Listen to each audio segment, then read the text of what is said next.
Como os dados podem ser usados para impulsionar diversidade, equidade e inclusão no ambiente corporativo. No Gestão de Pessoas dessa semana, nós vamos falar sobre isso com o Lucas Silva, gestor de projeto do Conecta, da Top2U, e fundador da Diversidata. Então, se vocês estão buscando maneiras de fortalecer suas estratégias de diversidade, equidade e inclusão, fica por aí até o final, que o episódio está imperdível, e segue nosso podcast.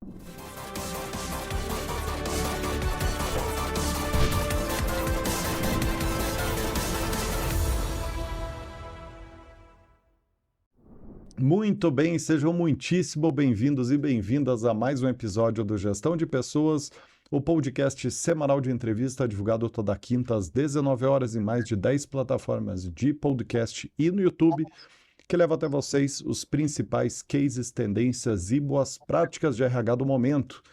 Legal dizer que o Gestão de Pessoas é o podcast de RH mais antigo do Brasil, já está no ar há 4 anos, mais de 200 episódios. Então, para quem é novo por aqui, esse programa é um oferecimento da ForSales, maior consultoria de Executive Search de vendas e marketing da América Latina, parte do grupo da holding The ForSales Company. Então, se vocês estão precisando recrutar os melhores profissionais dessas áreas, não pensa duas vezes e corre lá em forsales.com.br. Para começar, quero dar muitíssimas boas-vindas aqui ao Lucas. Como é que você está, Lucas? Tudo bem? Tudo certo. Primeiro, obrigado pelo convite. É incrível poder participar aqui, poder falar um tema sobre um tema tão especial que é diversidade, equidade e inclusão e como é que pode impactar no negócio. Vai ser incrível ter esse papo com vocês. Estamos super animados, né, Paty? Como é que você está? Tô super bem também, tô animadíssima para esse tema que eu gosto muito e tô aprendendo cada vez mais. Então, muito obrigada, viu, Lucas, por estar com a gente aí. E você, Paty, você já tem um contato antigo com o Lucas, né, de projetos, né, de diversidade. Né? Não tão antigo assim, né, Lucas, mas um pouquinho, né? O Lucas acabou me treinando, na verdade, na Top2U, então teve várias turmas, né, de mentores que estão aprendendo com o Lucas um pouco esse tema. Então, tá bem interessante também. Que bacana. Bom, Lucas, muito legal. Queria começar que você pudesse me contar, né? Contar pra gente um pouco tua trajetória com o tema de diversidade, equidade e inclusão. E o que trata, né, o Conecta da Top2U? Boa. Eu vou tentar ser rápido, ser bem pragmático nesse ponto, porque falar um pouco da minha história com diversidade e inclusão, eu acho que é desde o meu nascimento. Legal. Porque não tem como falar da história da minha família, dos meus pais, dos meus ancestrais, né, de como que a coisa ela se dá historicamente no nosso país, né, em como as estruturas elas são montadas. E quando eu entro no corporativo, eu vejo muito essa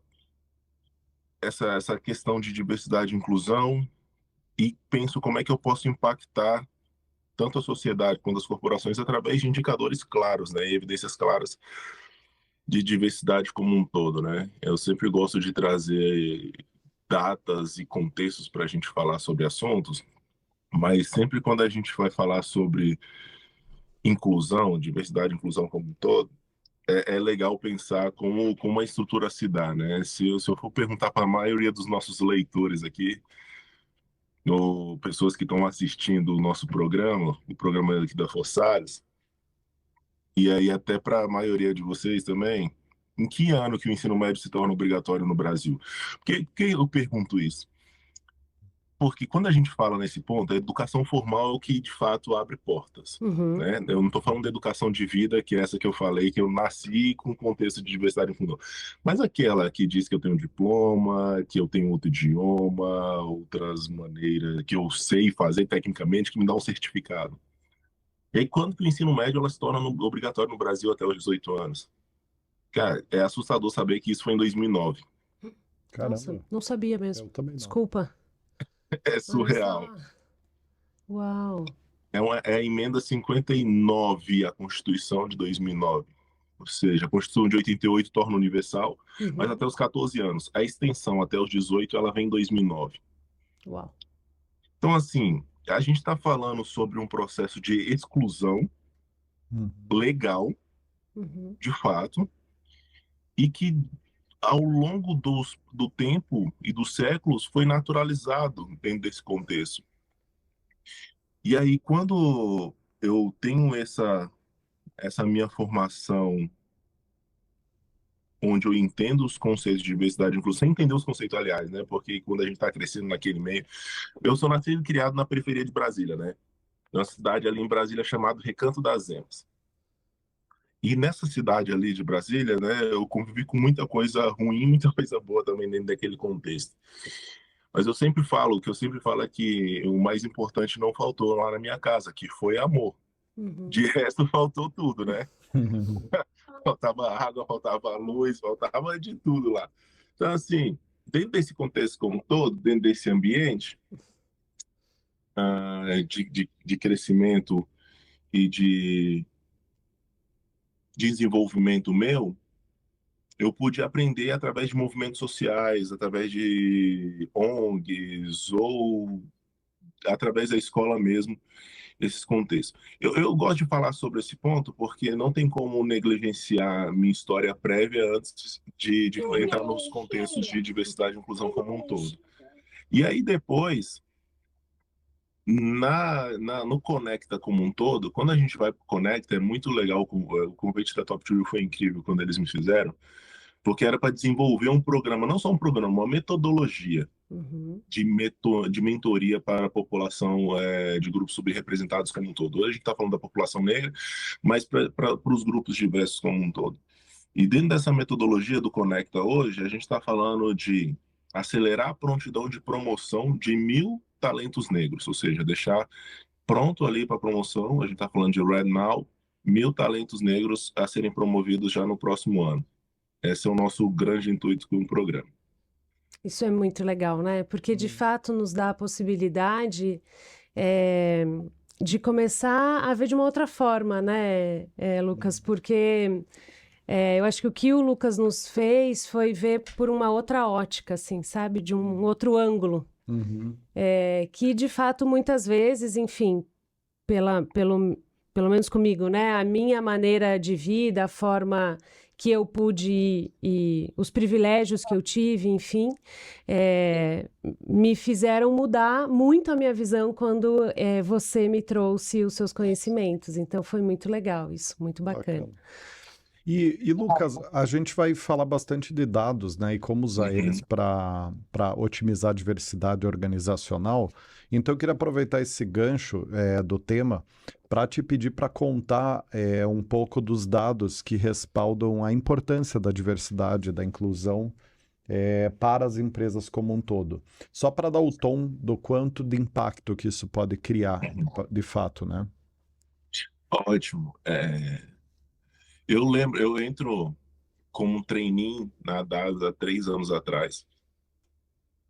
E quando eu entro como trainee, eu era do mundo acadêmico, né? Então eu venho de um background acadêmico, então lecionava, era professor, né? Então, dentro desse contexto, eu não tinha experiência no mundo corporativo. E aí quando eu entro para trainee na DASA na área de SG, eu começo a analisar o mundo corporativo de uma ótica de fato de quem está por dentro, né? Começo ali a fazer realmente tocar projetos importantes, estruturantes como um todo. E aí na sequência ali, num processo rápido ali, que é a alavancagem da carreira de streaming, eu viro líder da área de diversidade e inclusão ali como um todo. E aí quando a gente olha esse contexto, né, quando você vai falar de dados e como é que ele pode impulsionar, uma coisa sempre me incomodou muito, muito, né? Cara, como é que um negócio não traz como prioridade uma pauta que pode transformar o seu market share? Será que não é possível que eu sou tão inteligente assim que as pessoas não estão vendo o tamanho que pode ter de impacto no share da empresa se a gente investir em diversidade e inclusão? E aí eu fiquei vendo que, na verdade, não é isso. Não é que ser inteligente ou não. É porque falta clareza dos dados. Falta clareza nas informações de como isso pode transformar internamente e externamente o negócio. E aí a gente tem que dividir aqui em 2 frentes.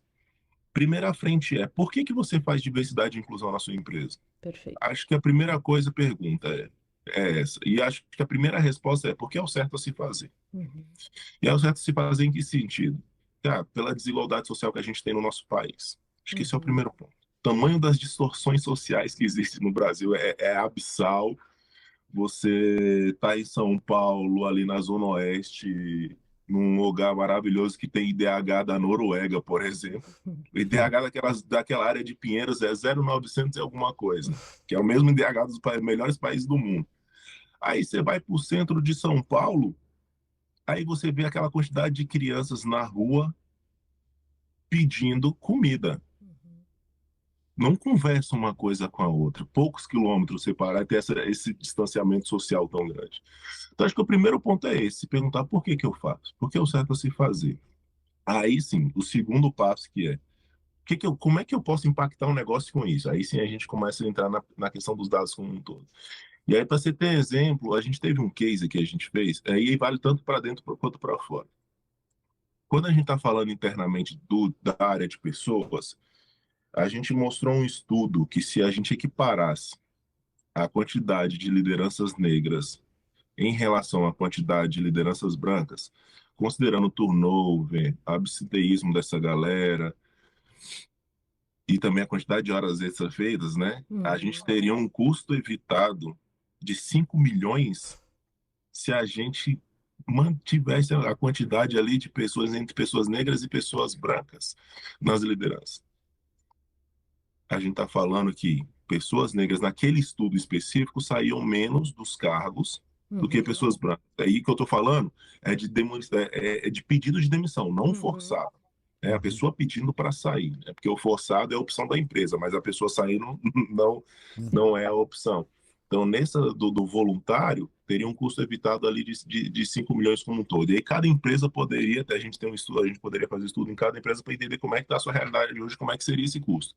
E segundo, como é que a empresa pode impulsionar o market share pensando num modelo de transformação de sociedade que a gente está vivendo hoje, onde inteligência artificial, tecnologia, tudo tem um impacto tão grande, tanto no B2B quanto no B2C aqui. E aí vou dar um exemplo das empresas de cosméticos. A partir do momento que elas começaram a investir em pesquisa, por exemplo, para produtos de cabelo e pele, Sim. né, diferentes, que não eram até então pesquisados. Isso vale para a área de saúde, isso vale para todos os setores, né? Analisar o meu mercado e como é que o meu público diverso consome o meu mercado. Como é que é o gasto de um público diverso com o meu mercado hoje? Sem fazer nada. Eu não faço nada e o público diverso ele consome como hoje? E a partir de ações específicas para esse público, como é que eu posso impactar esse market share, né? Aumentar esse market share desse público? Então, são pontos aqui que você pode olhar 360, né? Tanto para dentro quanto para fora. E isso a gente só vai ter que saber se a gente tiver uma pesquisa clara para saber como é que esses consumidores estão, como é que o time de pessoas está, e aí, a partir disso, criar uma rota de impacto, tanto interno quanto externo. Eu acho muito legal isso, porque para quem está nos ouvindo, esse tema de diversidade, equidade e inclusão é muito difícil a gente colocar na pauta do negócio. E aí, né, Lucas, normalmente, principalmente está na área de pessoas, né, normalmente esse tema, e aí as pessoas da área de pessoas não sabem levar esse tema para o negócio. O Lucas trouxe aqui exemplos extremamente claros do negócio. Se eu começar a falar de market share, de cliente, que isso aumenta o meu lucro líquido ou aumenta o meu EBITDA, as pessoas vão, no mínimo, começar a dizer, acho que é melhor eu ouvir o que ela está me dizendo. E eu acho que essa é a grande diferença que a gente precisa fazer aqui. E aí, Lucas, um pouco da minha pergunta é, como é que você vem ajudando as empresas a tomarem essas decisões estratégicas, né? Como é que... Porque não dá para rapidamente a gente entrar com esse tema, né? Como é que você colocou, como é que você foi introduzindo esse tema dentro das organizações? Do corporativo é legal que a gente não tem muito tempo para perder, né? A gente tem que isso. ser rápido, né? As coisas vão acontecendo de maneira muito rápida ali e todo trimestre tem conta para fechar e a última linha ali ela é muito importante, né? A galera tá correndo atrás pelos resultados e tudo mais. Então, acho que o primeiro passo foi não descolar disso, entender que as pessoas não fazem E aí a Paty falou que foi muito legal a questão da formação lá que eu fiz com os mentores da Top to You, porque não achar, primeiro, não achar que as pessoas fazem por má vontade. Uhum. Uhum. Acho que esse é o primeiro ponto, né? Acho que tem muito essa questão, as pessoas, elas fazem porque não querem. Não, não é isso. Cara, tá todo mundo muito atarefado. Tá todo mundo com muita coisa para fazer. É sempre, ainda mais pós-pandemia, com essa questão de saúde aqui emocional, né? A gente tem todo esse complexo, toda essa questão nossa mesmo de equilíbrio, né? Como é que a gente equilibra as pontas? E todo mundo está sendo muito cobrado, né? Tanto os executivos, quem está na operação, dentro desse contexto. Então, assim, parta da premissa que as pessoas têm boa vontade para fazer. Acho que esse é o primeiro ponto. Segundo ponto é identificar quem são seus aliados dentro Sim. desse processo. Quem são as pessoas que você não vai precisar gastar muita saliva para convencer, sabe? Uhum. Eu vou sentar com a Paty, falar, Paty, ó, você é head aqui do RH, o que eu tenho é esses indicadores aqui, se a gente fizer isso, a gente muda em 6 meses tal cenário. Vamos, bora. E aí vamos para cima. Vai custar quanto? Não, fica tranquilo, o custo é baixo, vamos, monta aqui estratégia, a gente vai. Fechou, então você tem a chave do meu time aí e faz o negócio acontecer. Então, foca nessas pessoas que têm essa capacidade de porque quer Uhum. fazer. Aí tem aquele outro time que realmente. Aí você vai montando uma base, né? E é muito legal quando você vai montando a base, você vai começando a mostrar resultado. Quando você vai começando a mostrar resultado, a galera começa a falar assim: opa, interessante esse negócio, eu acho que eu quero aqui na minha área também. E tem a outra galera que realmente não vai se convencer nesse movimento. E aí você vai precisar ser muito pragmático, muito analítico nas suas funções. Então você vai precisar mostrar linha por linha o impacto que isso vai causar. É quase que um DROI, vamos dizer assim, um ROI de diversidade e inclusão aqui, né? O negócio é o seguinte, você vai investir 100 mil, mas eu vou te dar retorno de 500, tá? 4 vezes mais. Tá? 5 vezes mais. É assim que, talvez, é assim que a gente conversa, por exemplo, com pessoas que são mais pragmáticas, assim, beleza, o custo é esse, mas o que você vai ter de retorno é esse aqui lá no final. Então, são conversas que você tem que ter e análise de contexto. É muito importante quem está nessa cadeira, quem cuida da parte de diversidade e inclusão, você analisar esses contextos de maneira integral, né? E ter muito claro quem são seus aliados e quem são as pessoas que você vai precisar ser mais pragmática nesse sentido de ter muito claro os resultados que você vai alcançar dentro daquele, ou no curto, no médio e no longo prazo. Eu gosto de falar de diversidade e inclusão, é muito legal. O pessoal sempre traz, quando traz a parte de diversidade e inclusão, olhando sempre para o longo prazo, né? Uhum. Daqui, não sei o que. Eu gosto de trazer para o curto, porque eu sei que as pessoas não têm muito paciência, né? Então, assim, tem que trazer o impacto que vai ter amanhã no seu negócio. Daqui 30 dias vai acontecer isso, daqui 60 vai acontecer isso, daqui 90 vai acontecer isso. Então, para ter muito isso. Pode. Não, você sabe que você trouxe um exemplo ali agora há pouco, Lucas, que me chamou muito a atenção, que é quando você falou da taxa de turnover Uhum. menor. Uhum. Eu acho esse tema muito oportuno para o momento que a gente está, onde a gente tem uma taxa de desemprego de 6,8% com tendência de redução. Sim. Eu estou já estudando esse assunto.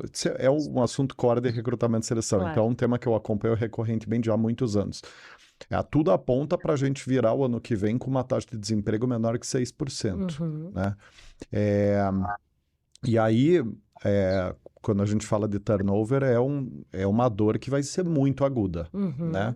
Nesse mundo de pleno emprego agudo, né? Eu queria que você trouxesse outros dados, acho que você foi muito feliz nesse dado, porque é um dado que vai começar a doer cada vez mais Uhum. nas empresas nos próximos meses e ano, ao que tudo indica, né? Mas eu queria que você trouxesse os outros retornos financeiros / calos no sapato que a diversidade e inclusão ajuda a melhorar a atuação das empresas, para dar dimensão para quem está nos acompanhando de quais são as retóricas, no bom sentido, né? Quais são os argumentos que podem convencer de uma forma mais contundente essas lideranças das empresas. Boa. Acho que eu gosto de separar em duas frentes. Primeiro, vamos olhar para fora, para o seu cliente externo, né? Então, a gente está falando de 56% da população hoje que é negra. Desses 56%, quase 60% são mulheres, né? E negras e brancas, mulheres no geral. A gente tem um público com deficiência em torno de 20% de pessoas com deficiência. No último censo, né, do IBGE, a gente captou a comunidade LGBT, mas com censos ainda crus, nada muito complexo. Mas a gente esteja em torno desses 20% a 30% também dessa questão da comunidade LGBT como um todo. O país está envelhecendo. Então, a questão geracional, os estudos mostram que da década de 40, nos próximos anos aí, a pirâmide já está se invertendo e ela vai se inverter. Então, o cenário só mostra para a gente o quanto é importante pensar no nosso cliente e como a gente pensa para o cliente. Se eu continuar produzindo um produto para massa, eu vou estar excluído. E aí eu vou te dar um exemplo bem prático. Pessoas trans. Pessoas trans hoje. A expectativa de vida de uma pessoa trans é de 35 anos. É absurdo isso. Caramba. Expectativa de vida. É No surreal. Brasil, né? No Brasil, terrível isso. assim. Caramba, Isso isso o mesmo, que Paty. se deve? 30 Isso, uma a violência curiosidade. mesmo. Caramba, É que isso. coisa. É muito triste isso. Esse é um dado chocante. É abissal. É. Então, 35% com 35 anos é a expectativa de vida dessas pessoas. E normalmente essas pessoas têm todo aquele enfrentamento de sociedade, social, família, todo aquele complexo. A gente sabe como é esse processo. E não tem um cuidado específico. Aí eu recorto saúde. Cuidado específico para a pessoa trans. Onde é que a pessoa se hormoniza? Sozinha, vendo vídeo no YouTube. Então, assim, como é que eu posso captar esse grupo específico de pessoas e trazer para uma linha de cuidado onde essa pessoa ela passe por todo o processo dentro de uma cadeia de saúde? Porque quem faz mais próximo disso é o SUS, e a gente implementou isso na DASA também, uma linha de cuidado completa. Desde o atendimento primário até o terciário. Eu falo isso no período que eu estava lá, eu não sei como é que está hoje, tá, pessoal? Para entender como é que está a linha de cuidado, como é que está rodando. Mas era uma linha de cuidado integral para essa pessoa, desde o atendimento ambulatorial, né, até o atendimento caso cirúrgico a pessoa precisasse. Olha o impacto. Que impacto a gente está causando no negócio com esse novo formato? E aqui eu estou falando de pessoas trans. Vamos lá para pessoas negras. Quando eu vou para o grupo de pessoas negras como um todo, onde que eu gasto meu dinheiro? Com que eu gasto meu dinheiro? Onde eu compro os meus produtos? Que tipo de produto eu compro? Então, a gente tem um potencial de público aqui que a gente está falando, e se a gente conseguir segmentar e conseguir criar produtos específicos para esses públicos, a gente vai gerar um impacto de crescimento no negócio gigantesco. A gente está falando de, vamos pensar aqui das mulheres, metade da população, a gente está falando de mais de 100 milhões de pessoas, de mulheres nesse país, né? Então, dentro desse contexto, a gente consegue, e aí entrar na linha do que a Paty falou, conversar sobre EBITDA, conversar sobre o retorno, o ROI aqui desse impacto, dessas ações. Então, são fontes que a gente consegue, e aí a gente vai conseguir entender isso como pesquisa, tá? Que a gente está falando de design, enfim, a gente precisa entender mercado, a gente precisa entender como é que o nosso público consome o nosso produto. É um produto da minha empresa como um todo, para então gerar um produto que seja alinhado para aquela população. E internamente, né, e aí a gente está falando do público aqui interno, que são os colaboradores como um todo, ainda tem a cadeia de fornecedores também, mas enfim, tem a cadeia de fornecedores, mas isso é outro ponto. Mas dos nossos colaboradores como um todo, né, dentro desse caminho de desenvolvimento de pessoas que a gente precisa alavancar, acho que a Paty tá passando por isso, todas as pessoas de RH estão passando por isso, essa questão de diversidade de gerações dentro do ambiente de trabalho. De colaborador, é importante a gente atentar, e aí esse ponto que você falou, né, do pleno emprego, de turnover ou absenteísmo desse público. Acho que outro ponto que a gente sempre vai falar nessa questão de pesquisa, né, porque é importante nichar os públicos. É importante eu ter um extrato de como é que está aquela situação. E aí, foi muito legal que a gente conseguiu, nessa questão de business intelligence, a gente conseguiu separar um dado do governo que chama IVS, que é Índice de Vulnerabilidade Social. O IVS, ele vai de 0 a 1. E quanto mais próximo de 1, maior vulnerabilidade social, e quanto mais próximo de 0, menor vulnerabilidade social. Porque eu ficava assim, eu e o time, né? Hoje a Diversidade são 4 pessoas, né? São 4 fundadores. A gente ficava angustiado e falava assim, pô, diversidade é baixar a régua. Diversidade é flexibilizar skills. Cara, a gente tem que provar para A mais B que isso não é real. O que a gente pegou? Pegou o índice de vulnerabilidade social das pessoas, né? E aí cruzou com a performance delas. Legal.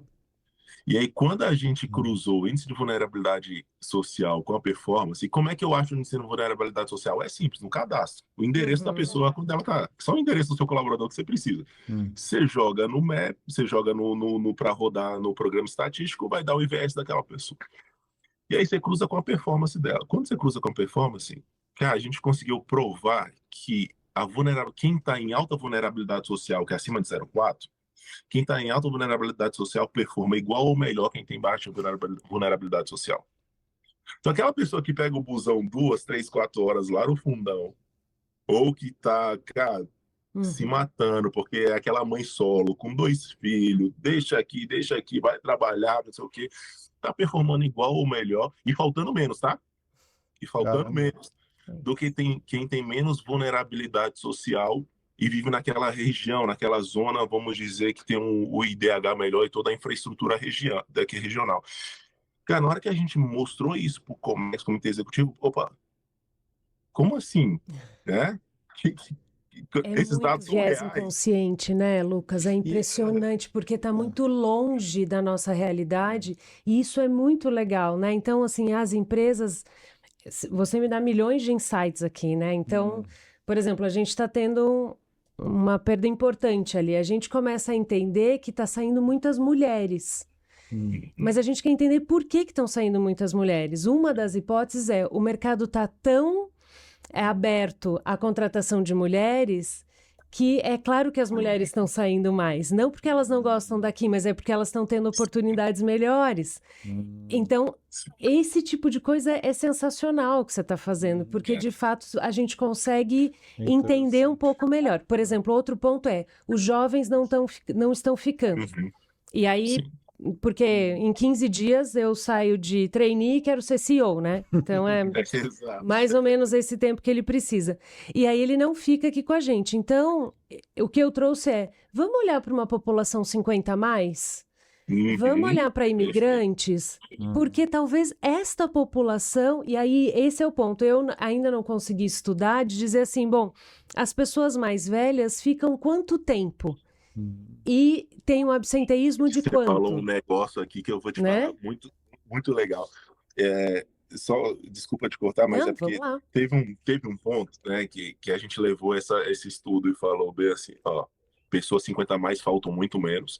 Na avaliação do cliente é melhor em relação aos públicos, outros públicos, não só os mais jovens, mas o público geral. O público 50 a mais tinha uma avaliação melhor do cliente. E aquela ideia que, não sei o que, é difícil, ou vai se adaptar à tecnologia, a gente viu que é mito. Uma semana a mais de formação resolvia o problema, né, dessa questão do sistema. E aí, quando a gente leva essa questão assim para as empresas, né, ali na diversidade, quando a gente leva a questão para as empresas, ó, público 50 a mais, quando a gente faz o recorte do estudo da sua empresa, ó, menos absenteísmo, turnover é menor e na avaliação do cliente é melhor. Mas eles usam mais plano de saúde.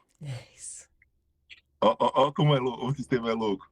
Então você tem que analisar todas essas variáveis, que é o seguinte, peraí, quando a gente vai analisar essa correlação, esse uso do plano de saúde não é a mais, assim, igual o pessoal pensa que usa, sei lá, 50%, 60% a mais. Não, pelo contrário.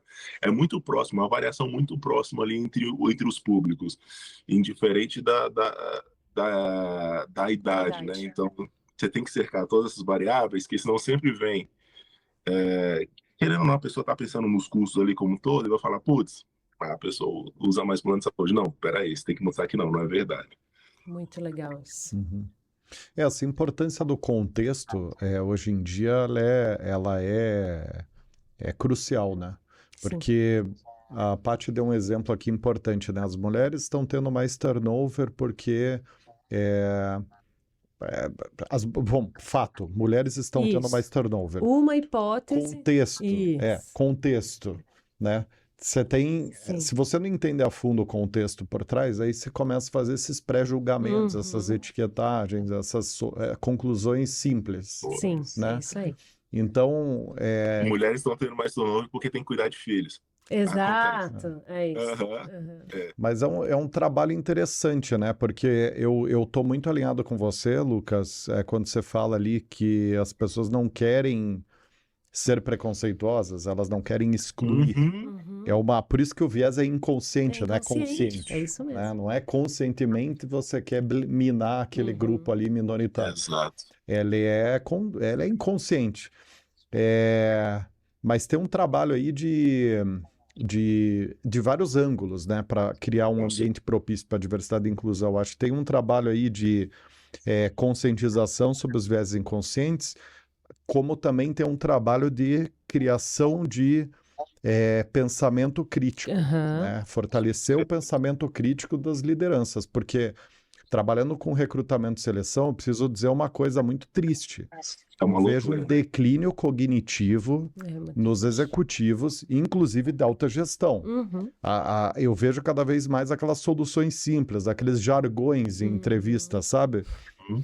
Uma pessoa em C-level que deveria ter um raciocínio estruturado, consistente, vários ângulos, Uhum. porque ela toma decisões de milhões, ela é o capitão do navio, é a capitã do navio, Sim. com uma abordagem para problemas simplória, né? Então, acho que tem um desafio aí estrutural, né? Que precisa ser trabalhado, né? Sem dúvida, sem dúvida. Não, com certeza. É estrutural e essa questão que você trouxe do viés inconsciente é esse ponto. Ele é inconsciente e eu acho que o meu trabalho é tornar ele consciente. Uhum. Uhum. Fazer com que as pessoas consigam enxergar, porque não adianta, você não vai conseguir convencer a pessoa do quão preconceituosa ela é. Não vai rolar. Não tem que ser externo, tem que ser interno. É percepção minha. Eu tenho que perceber. Em algum momento eu tive que perceber na minha vida que eu fui machista, Uhum. que eu fui ensinado para ser machista, para ser um homem machista.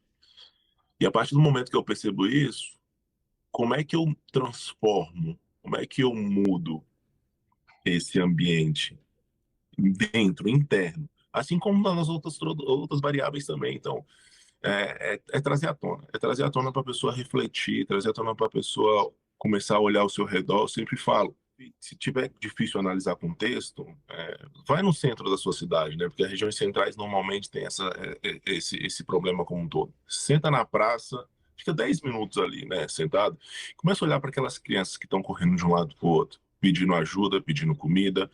E ali é o futuro do nosso país. E presta atenção, porque são essas crianças que daqui 10 anos, com 5, 6 anos, 10 anos, vão estar aí roubando, matando, furtando celular. E a gente provendo soluções práticas, né? Que o bandido bom é bandido morto. Uhum. Então, assim, a gente tem todo dia esses futuros sendo perdidos. E a gente precisa resgatar de alguma maneira. Por isso que eu falo, a primeira coisa quando a empresa vem contratar a gente é por que você faz a diversidade e inclusão? É porque é o certo. Ok, agora vamos falar sobre indicadores. Agora vamos sentar na mesa para falar sobre resultado financeiro.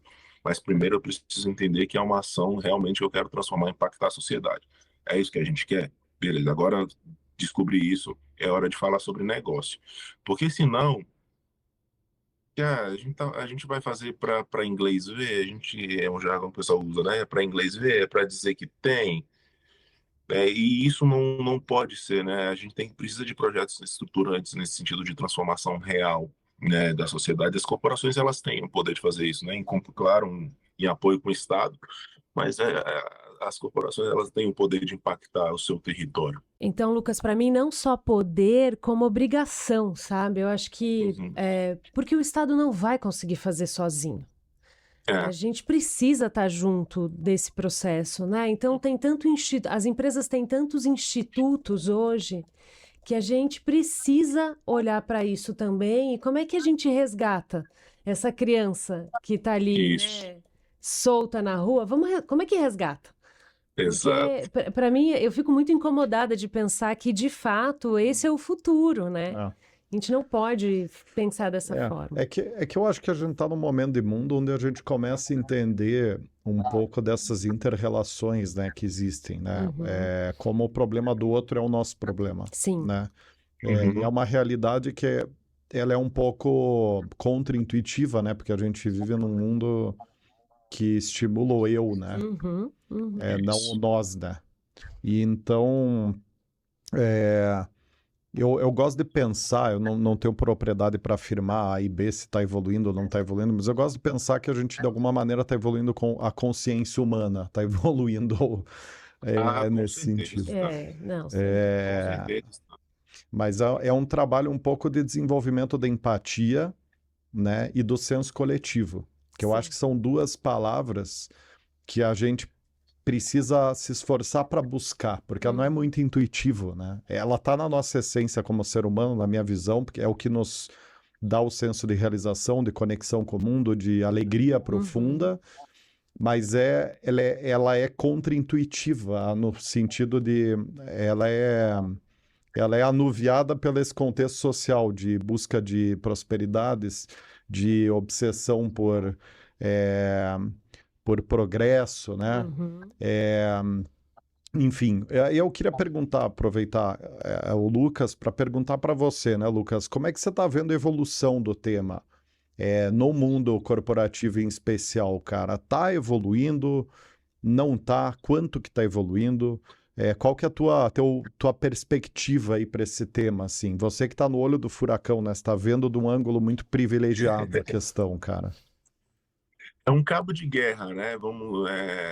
Ele vai e volta, ele fica hora a agenda anda mais, hora a agenda anda menos, então ele está nesse push, porque infelizmente quando a gente vai para essas pautas sociais, é uma coisa que a gente sempre brinca, né? Normalmente as pessoas dão muito feedback ou dão muito interpretação na teoria de Darwin, porque parece fácil da seleção natural, né? Parece super fácil falar sobre seleção natural, como que ele pensou isso, mas as pessoas dão um pouco insight, por exemplo, na teoria da relatividade. Uhum. Na teoria da relatividade, o pessoal, opa, é muito difícil, é complexo, como é que o cara... Cara, são teorias que mudaram o ambiente completamente, e a pauta social é nesse contexto, né? E eu acho que o nosso papel aqui, pessoas que lideram a agenda de SD e diversidade e inclusão, elas precisam não deixar o discurso vir por raso. Acho que é esse ponto. Acho que isso é fundamental. É fundamental. Porque a discussão, ela começa a partir para uma pauta do eu, que você falou, de politização da Uhum. temática, e aí acaba que você não consegue melhorar, o que importa é transformar a vida das pessoas. E eu falo isso porque, né? Às vezes a gente tem discussões quando vai conversar com executivos ou empresas como um todo, e pessoas lá vem. Aí o pessoal fala, quando vem o cara da diversidade e inclusão, ou a mulher, a pessoa da diversidade e inclusão, fala: lá vem a pessoa que vai falar sobre banheiro, lá vem a pessoa do TODES.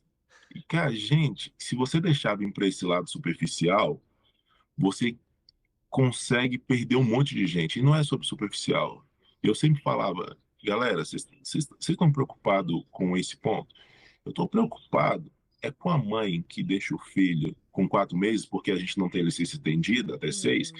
e eu fico preocupado é que essa mãe vai tirar leite para amamentar, porque ela tem que vir trabalhar, porque senão ela é demitida, né? Porque não tem uma sala de amamentação.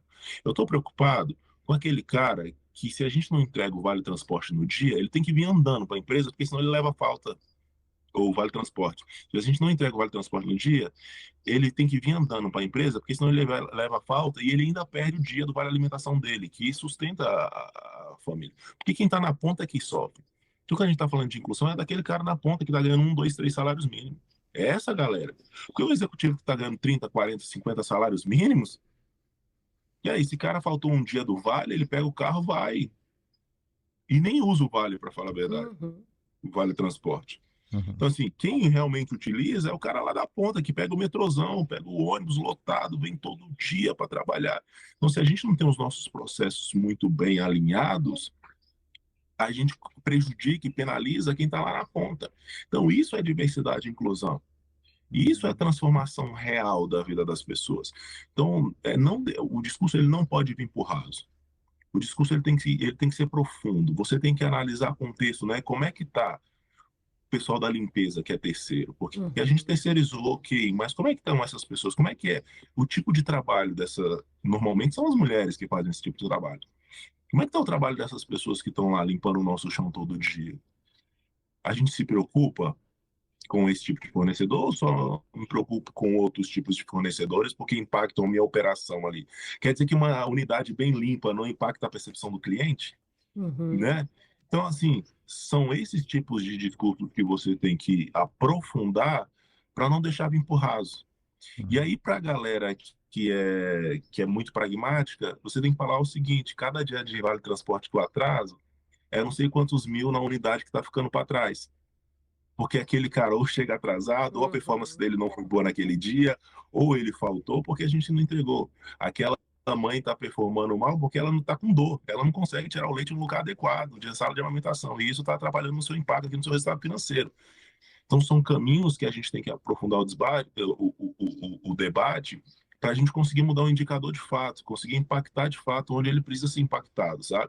Então, esse é o ponto que eu acredito. Enquanto você falava aqui, Lucas, eu me dei conta de uma coisa, né? A gente vive num ambiente interconectado, né? Então, você falou ali do caso da criança que, marginalizada daqui X tempo, pode virar, né? O bandido ali que vai roubar, que vai cometer um latrocínio e tudo. Essa mesma pessoa pode estar cometendo um latrocínio contra o CEO de uma empresa, Sem contra o dúvida. diretor de uma empresa. Então, acho que também esse trabalho de diversidade e inclusão, ele não tem só um cunho social, no sentido de boas intenções, de boa vontade, mas ele também tem um ganho para o indivíduo ali. A sociedade, né? Para a sociedade e para o indivíduo. Mesmo a pessoa egoísta, se ela for pensar friamente, quanto mais... menos extremismo você tem na ponta, né? Menos ausências você tem lá na ponta, na pessoa que está precisando, lá no limite do limite da sociedade ali, na pessoa que está marginalizada. Quanto menos extremo tem aqui, menos riscos você vai trazer para o ambiente que você vive, né? E é o conceito que a gente tinha, e aí eu vou usar uma analogia horrível aqui, mas é o conceito que a gente tinha com questão de resíduos, né? No passado a gente não tinha noção de resíduo no coletivo. A gente tinha o resíduo dentro da nossa casa. Dentro da nossa casa a gente cuidava do resíduo. Com o passar do tempo, acho que a gente foi criando uma consciência de que o resíduo, quando está na rua, você não pode jogar isso no lixo, no chão, né? A gente criou essa consciência, né? E eu acho que talvez a gente precise ir para um caminho onde a gente cria essa consciência que cada pessoa que a gente ajuda é uma pessoa que vai ajudar nosso ambiente a ficar melhor, né? E eu tenho um caso da minha família, de uma pessoa que foi a primeira a se formar do núcleo ali de familiar dela, e ela puxou as duas irmãs para se formar na faculdade. Então ela foi a primeira a se formar da família, minha esposa no caso, né? E ela conseguiu convencer as duas irmãs dela a se formar na faculdade. Que legal. Então, veja, a primeira pessoa da família a se formar já formou outras duas. É isso aí. Então, quer dizer, você pega uma pessoa ali do ambiente de vulnerabilidade e ajuda, é uma pessoa que potencialmente ela pode mudar o ecossistema familiar dela ali, né? E o que impacto que isso pode ter, né? Não, sem dúvida. Pode ser gigantesco o impacto de uma pessoa, né? Imagina uma empresa de 1000 colaboradores fazendo ali um apoio a 100 pessoas. Ela gera um impacto na cidade, né? Na cidade que ela vive, né? O grande ponto para mim é que isso dá trabalho, né? E aí a gente tem que ter consciência disso. Então eu gosto muito quando você traz a coisa do raso, porque ficar discutindo Se o fulano usou o banheiro masculino ou o banheiro feminino, se tem que ter banheiro no set. Gente, vamos combinar que isso que você está trazendo é muito pior e a gente precisa resolver. Então, se aprofundar. Eu gosto muito quando você traz a questão do aprofundar, Lucas, porque dá trabalho, mas é possível fazer. O que você está me dizendo é possível. Com dados eu consigo trazer Exato. correlações incríveis aqui, né? Então, vulnerabilidade com desempenho. Uhum. De verdade, assim, nunca pensei nessa questão. Então, é super bacana. Eu queria engatar aqui, até para, né, por conta do tempo, quais são as tendências que você está vendo em termos de dados para a área de diversidade, equidade e inclusão? Assim, tem alguma coisa... Porque eu percebo empresas bastante evoluídas já, mas algumas muito no comecinho, né? Então, tem alguma tendência? A gente está indo para algum olhar mais próximo, assim, mais único, né? Boa. Eu tenho acompanhado os dois eu sempre acredito que teoria e prática eles andam juntos, né? Então, né, tô fazendo doutorado em administração agora, a gente é maluco, né? Não para. Fazendo doutorado, então eu tenho lido bastante artigos sobre esses pontos, né? Sobre tendências de diversidade e inclusão e também das consultorias das principais aqui do que elas estão trazendo desses pontos. Acho que um ponto que as empresas têm muita dor é com a questão das contratações. Então, a tendência é cada vez mais, dentro desse processo, contratações inclusivas, e aí aumentar o processo, né, de contratações afirmativas dos públicos em geral como um todo, né? No Brasil específico, a gente tem essa questão de uma legislação legal, que é uma cota de pessoas com deficiência, então normalmente onde as empresas elas lutam, né, ano após ano, né, para essa questão, para fugir do ataque, da famosa ataque do MP. Então tem essa questão de legal de pessoas com deficiência. Nos outros públicos é mais uma questão de pressão social mesmo, de impacto no negócio. Então vejo nessa questão de contratação como toda, e diminuição do turnover também, né? Trago esse, eu acho que é importante sempre falar nele. Trago essa questão porque quando é o contrato público mais diverso, consequentemente o turnover geralmente cai. É claro que a pesquisa tem que ser feita de empresa para empresa, né? Mas geralmente o turnover cai quando a gente tem esse movimento. E outra tendência que eu tenho que eu tenho visto cada vez mais a agenda de diversidade estar atrelada a um negócio. E a negócio de que sentido? De maneira cross. A área de diversidade e inclusão sendo mais uma área que vai, por exemplo, o RH, né? O RH ele consegue ajudar aqui com toda a parte de cultura. Né? A gente precisa transformar o ambiente, né? Como é que hoje o time de cultura ele está estruturado, né? Como é que o time de talent management ou de talentos, né, tá estruturado como um todo, né? Como é que está o pool de sucessão dessa empresa, né? Como é que quem são as pessoas, né, sucessoras nesse processo? Então, eu acredito que a tendência é a área se tornar cross, quase como se fosse um PMO aqui, né? Tem um líder da pauta de diversidade e um time pequeno, enxuto, que faz uma gestão cross com as áreas, tanto aqui do RH quanto do negócio como um todo. E aí, então, eu vejo que a tendência é cada vez... E muito abastecida por dados, né? Indicadores claros, de evidências claras de como que a gente consegue impactar e transformar, até com quase como um score mesmo, né? O meu score na minha área é esse e eu preciso chegar em tal score para atingir aquela meta da específica. Legal. E eu sempre trago também que as pessoas precisam ter, primeiro, duas competências, né? Aqui, que é resiliência e lidar com a sua frustração, né? Porque é o tempo todo uma onda, né? Ou você indo contra essa maré, né? Porque o negócio esquece muito. Então, aqui, por exemplo, olhando, né, na Tigre os Value Creation Projects lá, que são projetos estratégicos super importantes, a gente o tempo todo tem que estar. E sustentabilidade? E sustentabilidade, porque não tem uma linha, né, do DRE dizendo lá sustentabilidade. Exatamente. E aí não está no dia a dia do negócio, né? Então cabe sim ao profissional da área de pessoas, ao profissional da área de diversidade, tá lá. Ó, só um lembrete e diversidade e Uhum. sustentabilidade. Então, cabe de fato a nós fazer esse processo.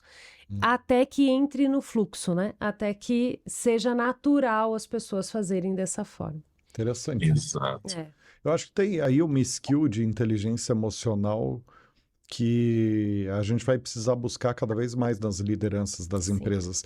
E aí, sobretudo, quando a gente fala de inteligência emocional, a parte de autocontrole, autoconhecimento, Sim. empatia, né? Se o líder ali do negócio não tem ali esses fundamentos básicos de convivência coletiva e de interação, Uhum. eu acho que ele tende a esquecer esses temas de sustentabilidade, diversidade, inclusão, essas pautas mais que tem um caráter, aparência subjetiva. Na verdade, ela tem um reflexo bastante objetivo, igual o Lucas trouxe. Sim, Mas ela tem uma aparência subjetiva. exato. E eu acho que a pessoa precisa ter um nível de sensibilidade ali e de subjetividade que ela é alcançado através da inteligência emocional, do desenvolvimento da inteligência emocional, né? Você falou dos pontos ali, né, Paty?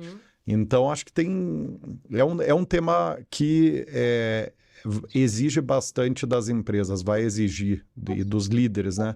E, na verdade, no final do dia, talvez a grande conclusão que eu tiro aqui do meu lado, né, dessa conversa, é que as pessoas que têm mais esclarecimento precisam puxar, precisam virar embaixadores, É isso. precisam assumir essa responsabilidade. Perfeito. Porque não é esperar o outro fazer.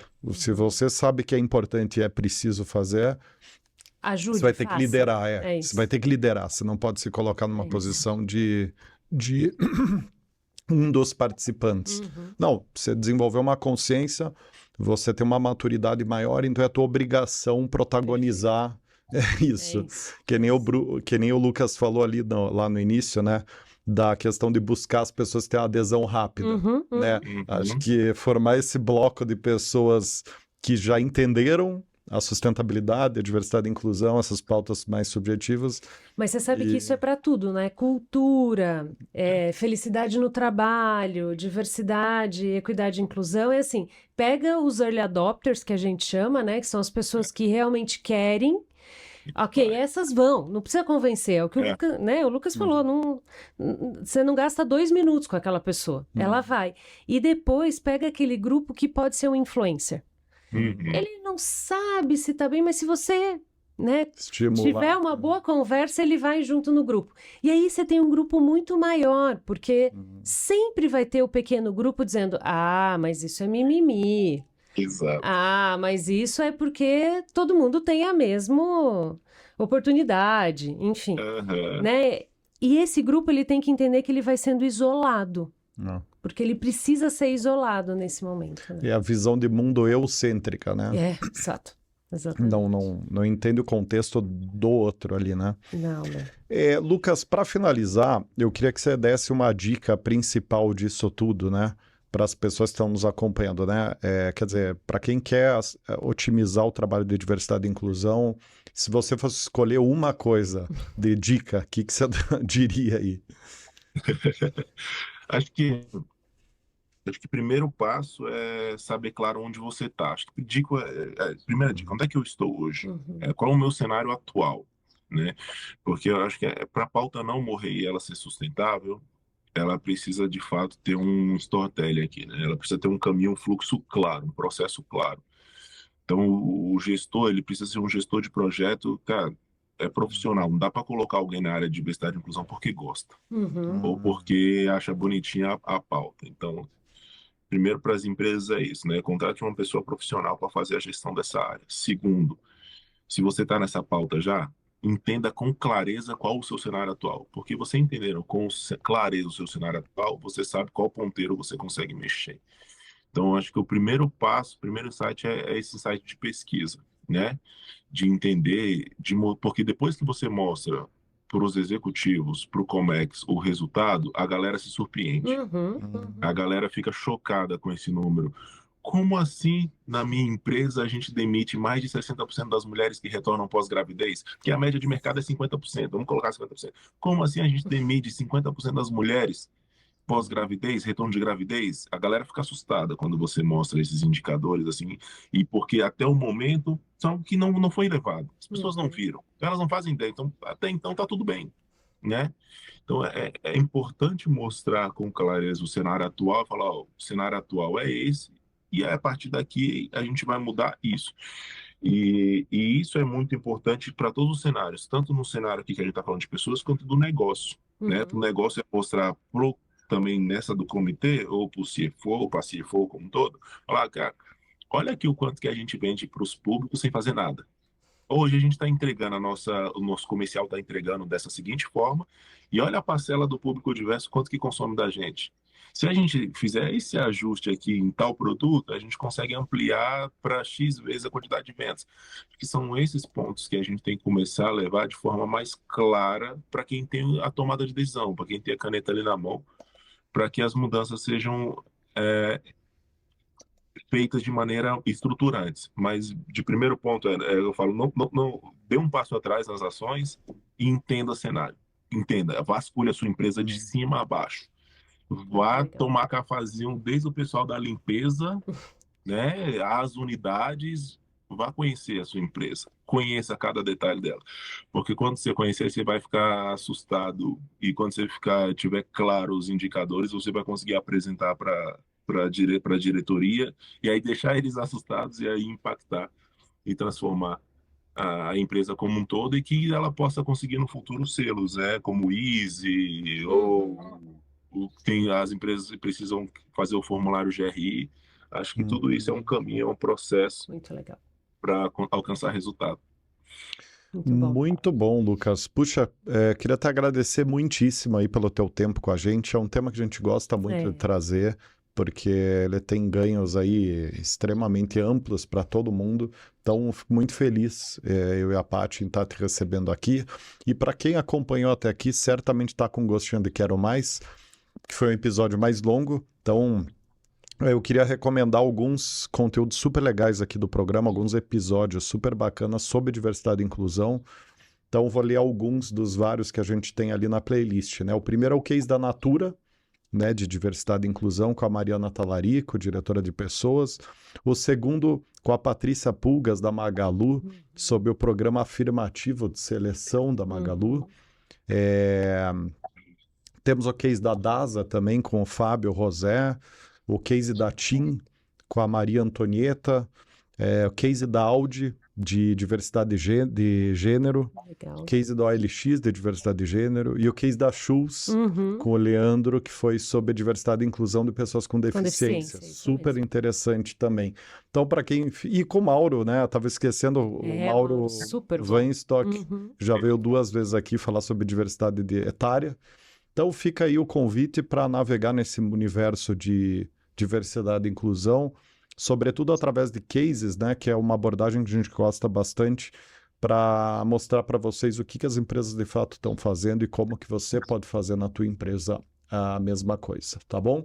Muito obrigado, Lucas, Paty, todos e todas que estão até aqui, e até o próximo Gestão de Pessoas.